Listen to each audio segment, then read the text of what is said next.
கைகளிலே வண்ணம் சிந்தும் ரோஜாப்பூ சிரித்து பேசி விளையாடும் நெஞ்சமெங்கும் மத்தாப்பூ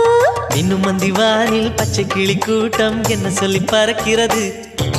நம்மை கண்டு நானே இன்னும் கொஞ்ச தூரம் தள்ளி தள்ளி போகிறது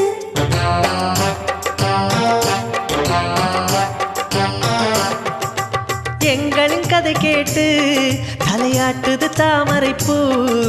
மயிலே நாம் ஆடிய கதையை நீ பேசு மல்லிகை பூவை பார்த்தாயா உன் மாலை எங்கள் தோட்டத்தை பார்க்க